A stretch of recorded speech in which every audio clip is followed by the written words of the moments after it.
Xerfi Global has recently published a study on World Petrochemical Companies. The global petrochemical industry has seen strong growth over the last decade, growing by an annual average rate of 8.1% from 2005 to 2014 to reach a value of over 1.5 trillion euros. The industry is undergoing considerable changes due to currently falling oil prices.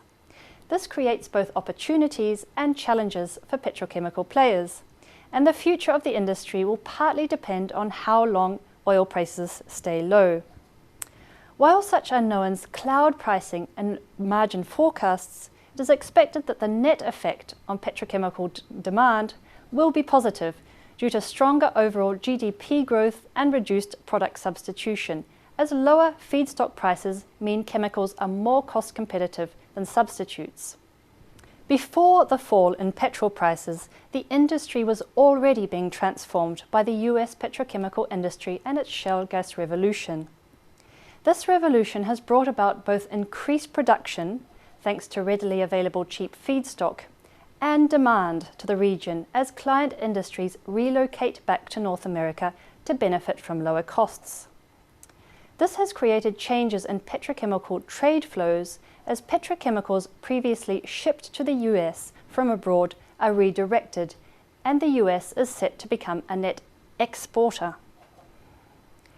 The shale gas revolution has also allowed the US petrochemical industry a differentiating feature in terms of costs. To better understand this difference, we must examine how petrochemicals are made. They can be made from crude oil, from which naphtha is obtained, which is then used to produce petrochemicals. Alternatively, they can be made from natural gas, such as shale gas, from which ethane is obtained, from which petrochemicals are then derived. Outside of the US, most petrochemicals originally derived from crude oil, while in the US, the great majority of petrochemicals are based on ethane. In December 2013, the cost of producing ethylene, the world's most widely used petrochemical, from ethane was almost a quarter as much as the cost of producing it from naphtha. This meant US petrochemical makers had a huge cost advantage. However, by December 2014, things had taken a turn. Naphtha-based production costs plummeted with crude prices, and ethane-based production became only marginally cheaper than naphtha-based production. Plummeting crude oil prices are thus likely to bring about changes in competitiveness, investment, and trade patterns. The cost advantage of US shale gas feedstock is compressed.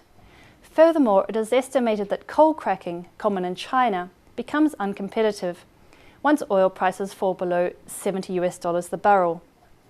Lower crude oil prices clearly increase competitiveness of naphtha-dependent regions, such as Europe, meaning some Middle East exports earmarked for Europe are now being redirected to Asia.